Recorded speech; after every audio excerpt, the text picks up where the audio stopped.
A wealthy CEO, paralyzed after a tragic accident, had lost all hope until one freezing night he spotted a young nurse asleep at a bus stop. What he did next would change both their lives forever. This is a story about second chances, unexpected kindness, and the power of human connection. But first, don't forget to subscribe, hit the like button, and turn on notifications, because you won't want to miss what happens next. The cold night that changed everything. The wind howled through the streets of Chicago, biting and relentless, as snowflakes swirled under the dim glow of the streetlights. It was past midnight, and the city had settled into an uneasy quiet, broken only by the occasional groan of a passing plow or the distant wail of an ambulance. Inside the penthouse of the luxury high-rise, Ethan Caldwell sat by the floor-to-ceiling window, his wheelchair positioned just close enough to feel the chill radiating off the glass. 2 years ago, he had been the kind of man who commanded boardrooms, whose name carried weight in Silicon Valley and Wall Street alike. But the car accident had stolen more than his ability to walk. It had stolen his sense of control, his purpose. His doctors called it paralysis partial, a term that felt like cruel optimism. He could move his arms, but his legs were dead weight, a constant reminder of the life he'd lost. His company, Caldwell Innovations, had moved on without him. His so-called friends had slowly disappeared. Unsure how to act around a man who could no longer stride into a room with the same unshakable confidence, Ethan exhaled, watching his breath fog the glass. Sleep had become a rare commodity since the accident. Night after night, he found himself staring out at the city below, as if searching for something, answers, maybe, or just proof that the world still turned without him. That was when he saw her, a woman, hunched on the bench of a bus stop across the street, her arms wrapped tightly around herself. Even from this distance, he could see her shivering. She wore scrubs, light blue, the kind nurses wore, but no coat, no gloves. Just a thin sweater and a scarf pulled tight around her neck. Ethan frowned. It was below freezing. Who in their right mind would be out here like that? Then he noticed the way her head kept dipping forward, only for her to jerk it back up, blinking hard. She was exhausted, fighting sleep. His fingers tightened around the armrests of his wheelchair. He should call someone. Security, maybe. But before he could reach for his phone, the woman's body finally lost battle. She slumped sideways, curling into herself on the bench, her knees drawn up like a child's. Ethan's chest tightened. For a long moment, he just watched. The snow kept falling. The wind kept howling. And the woman, young, he realized now, probably in her late 20s, slept like the dead. Then, suddenly, she bolted upright, gasping. She fumbled for her wrist, checked her watch, and her entire body stiffened in panic. In an instant, she was on her feet, sprinting across the street toward the glowing sign of Lakeshore General Hospital. Ethan stared after her, his mind racing. A nurse, sleeping at a bus stop, running to work. None of it made sense. Unless she had nowhere else to go. The thought settled over him like a weight. He knew what it was like to feel trapped, to have your life upended in a single moment. But this was something else. He wheeled himself away from the window, his pulse unsteady. He had to find out who she was. And why the hell no one had helped her. The nurse with a secret. The next morning, sunlight streamed to the penthouse windows, painting the room in a pale gold that felt too bright for Ethan's mood. He hadn't slept.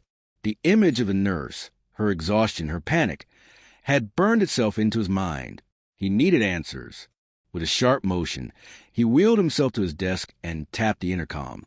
"Claire, I need you in here." Now. Claire Mercer, his assistant for the past decade, appeared within seconds, her tablet in hand, her expression carefully neutral. She had been the only one who hadn't treated him differently after the accident. If anything, she'd become sharper, more protective. "You look like hell," she said bluntly. "I need you to find someone," Ethan replied, ignoring the comment. "A nurse. Works at Lakeshore General. Probably night shift.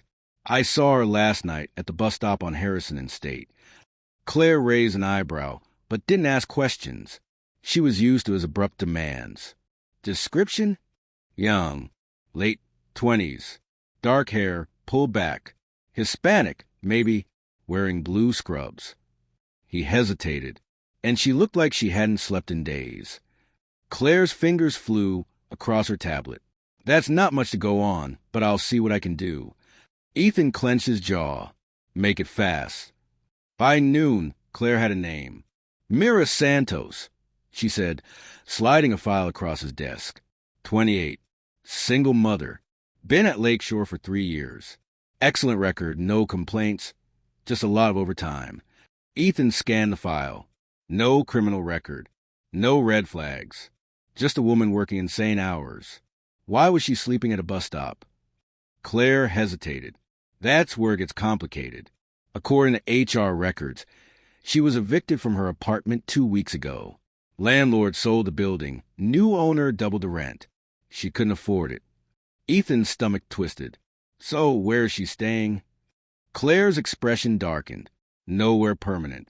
She's been bouncing between friends' couches, hospital call rooms when she can get them, and, well, the bus stop wasn't the first time she slept outside. Ethan's grip on the file tightened. A nurse, a woman who spent her days caring for others, was homeless, and no one had noticed. Set up a meeting with her, he said abruptly. Claire blinked. How? You can't just... Tell her Caldwell Innovations is considering a donation to the hospital. Health tech, whatever. Say I want to discuss it with a frontline worker. Claire exhaled, long-suffering. You realize this is insane, right? Ethan met her gaze. Just do it. Mira Santos arrived at his office the next day, her posture rigid, her hands clasped tightly in front of her. She wore fresh scrubs, her hair neatly pinned back, but the shadows under her eyes were impossible to miss. Mr. Caldwell, she said, her voice steady but wary. I was told you wanted to discuss a donation? Ethan studied her. Up close. She was even younger than he'd thought. There was a quiet strength in her face, but also something guarded, like she was used to being disappointed. I lied, he said bluntly. Mira stiffened. Excuse me? I saw you at the bus stop 2 nights ago. Sleeping. Her face went pale. For a second, she didn't move. Then, slowly, her shoulders squared. If this is some kind of joke... It's not. Ethan wheeled closer. Why didn't you ask for help? Myra's jaw tightened. From who? The hospital's understaffed and over budget. My supervisor's answer was to suggest I manage my time better. She bit off the words like they tasted bitter. I don't need pity, Mr. Caldwell. I just need to get through the next month, until I save enough for a deposit. Ethan leaned forward. What if there was another option? Myra's eyes narrowed. What kind of option? He hadn't planned this far ahead. The words came out before he could stop them. A partnership. My foundation funds housing for frontline workers. You helped me design it. Silence. Mira stared at him like he'd spoken in another language. You're serious. Dead serious. She exhaled sharply, shaking her head. Why me? Because you know what they need better than I ever could. For the first time, something flickered in her eyes. Not suspicion, not anger. Hope. Then her phone buzzed. She pulled it out, glanced at the screen, and her expression hardened. I have to go. She stood abruptly. My shift starts in 20 minutes. Ethan didn't push. Think about it. Mira paused at the door, her back to him. I will. And then she was gone. The offer no one expected. The moment Mira Santos stepped out of Ethan Caldwell's office, her hands trembled. She clenched them into fists, nails biting into her palms, as if physical pain could ground her. A partnership? Housing for frontline workers? It sounded too good to be true, and in her experience, things that sounded too good to be true usually were. She barely remembered the ride back to the hospital, her mind racing. The exhaustion weighing on her bones made it hard to think straight. 3 double shifts this week, stolen naps in supply closets, and a gnawing fear that child services would find out she was homeless and take Mateo away. It was all too much. But Ethan Caldwell's words echoed in her head. You know what they need better than I ever could. Did she? Lakeshore General Hospital. The emergency room was in chaos when Mira arrived. A multi-car pileup on the interstate had just brought in a flood of patients. She barely had time to stash her bag before a charge nurse barked her name. Santos. Trauma Bay 3 now. No time to think about Ethan Caldwell. No time to think at all. For the next 8 hours, Mira moved on autopilot. She sutured lacerations, stabilized fractures, held the hand of a sobbing teenager, while a doctor set her dislocated shoulder. The work was brutal, relentless, and for the first time in weeks, she was grateful for it. It kept her from spiraling. It wasn't until her lunch break, if she could call a 7-minute granola bar in a stairwell a break, that she pulled out her phone and typed Caldwell Innovations into the search bar. The results made her stomach drop. Ethan Caldwell wasn't just rich. He was powerful. Or at least, he had been. Articles from before his accident painted him as a ruthless tech visionary. After, a handful of vague charity mentions. Nothing about housing initiatives. Was this some kind of PR stunt? A way for a fallen CEO to rehab his image? Her thumb hovered over the call button. She could text Claire Mercer, tell her thanks, but no thanks. Then her phone buzzed with a new email. Subject, final notice, delinquent account. Her breath caught. Another overdue bill. Another reminder that she was one missed paycheck away from total ruin. She closed her eyes. What choice did she really have? The Caldwell Foundation offices. 2 days later, Mira arrived early, wearing the only professional outfit she owned, a black blazer and slacks she bought for a nursing conference years ago. The Foundation's downtown offices were sleek, all glass and steel, a far cry from the scuffed linoleum and fluorescent lights of the hospital. Ethan was waiting for her in a conference room, his wheelchair positioned at the head of a polished table. He looked different in daylight, sharper, more guarded. You came, he said. Mira crossed her arms. I have conditions. A flicker of amusement crossed his face. I'd be worried if you didn't. She sat, leaning forward. No media. No using my name or story for publicity. This isn't about making you look good. Ethan's expression darkened. It never was. The intensity in his voice gave her pause. Then why? She pressed. Why me? For a long moment, he was silent. Then, because when I saw you at that bus stop, I recognized it. His grip tightened on the armrest of his wheelchair. The moment before you give up. The moment you think no one sees you. Myra's throat tightened. He wasn't lying. She exhaled. Okay, then here's what frontline workers actually need. For the next hour, she laid it out. Affordable housing near hospitals. Flexible leases for unpredictable schedules. Childcare support. Ethan listened, interrupting only to ask clarifying questions. By the end, they had a rough framework. Then Claire burst into the room, her face pale. Ethan, we have a problem. She slid a tablet across the table. On screen was a news headline. Caldwell Innovations cuts healthcare benefits amid cost restructuring. The byline quoted Daniel Ryland, Ethan's former partner, now CEO. Myra's stomach dropped. Lakeshore General was one of the hospitals listed. Ethan's face went dangerously still. When did this happen? Yesterday. Claire said, Daniel's been making moves for months. This is just the first time it's gone public. Mira stood abruptly. You didn't know. It wasn't a question. Ethan met her gaze. No, but I should have. A tense silence settled over the room. Then Mira did something that surprised even herself. She sat back down. Then we fix it, she said flatly. Ethan's eyes locked onto hers.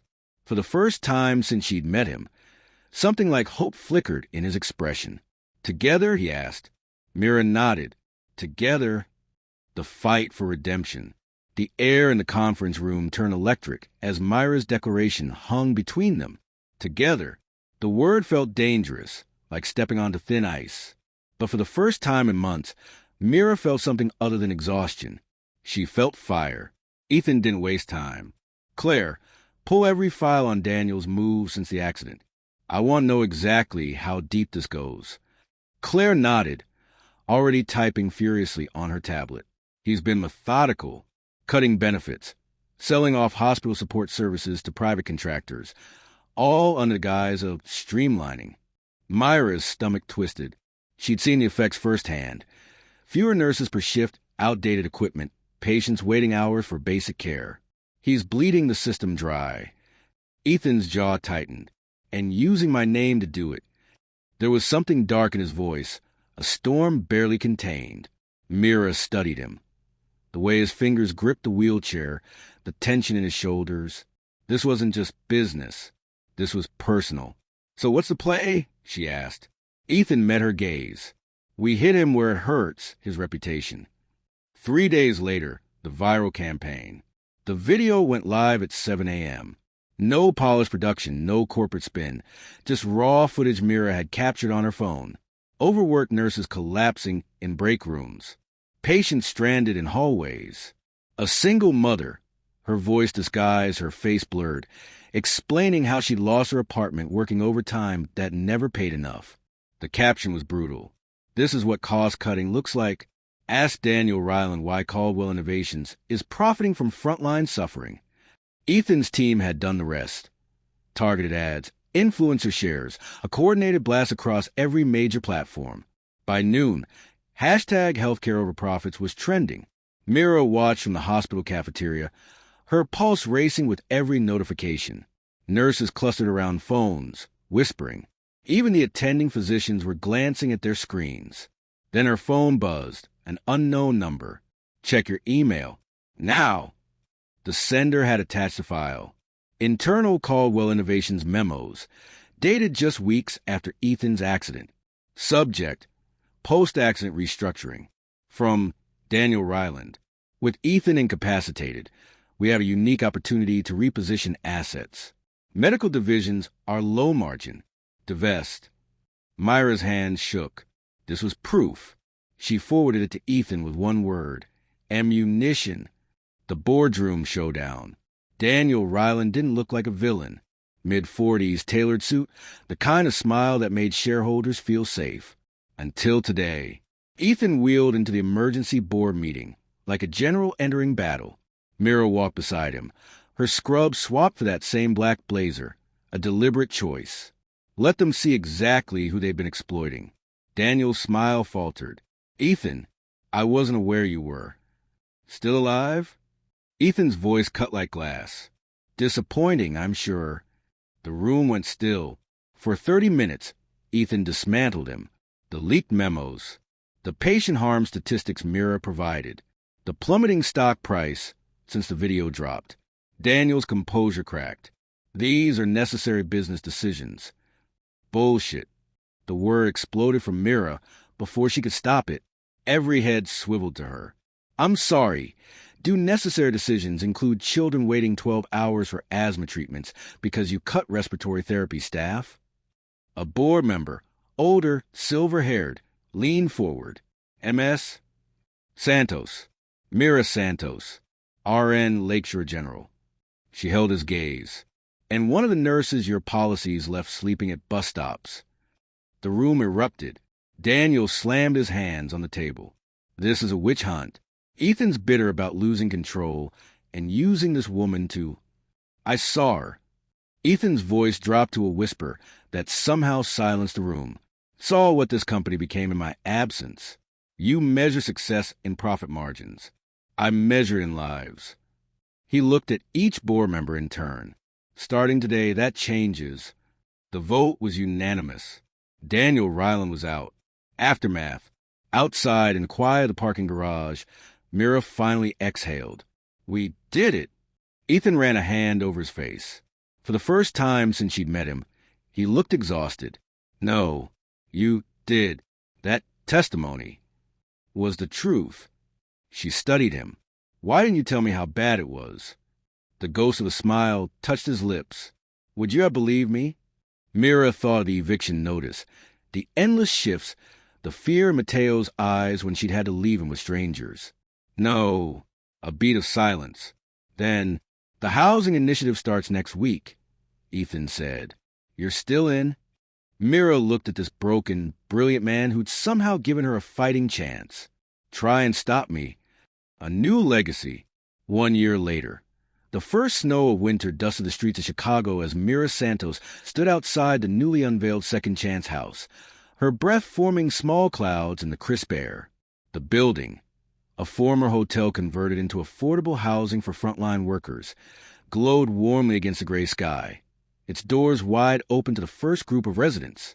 Among them was Sarah, a young ER tech who had been sleeping in her car for months, and Marcus, a hospital custodian who had worked double shifts just to afford a rundown motel room. Their faces, alight with cautious hope, made Myra's chest tighten. A hand settled on her shoulder. Still not used to it, huh?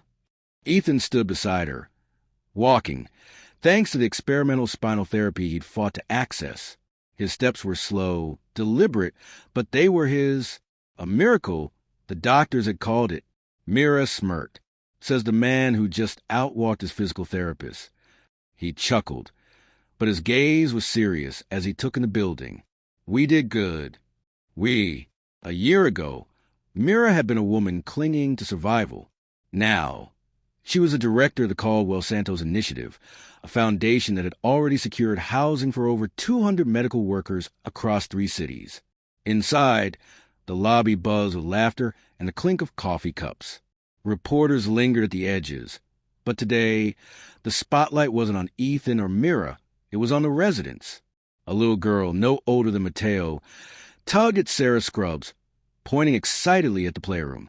Myra's throat tightened. This was why they'd fought. The unseen victory. Later, in the quiet of the Foundation's office, Ethan handed Mira a folded newspaper.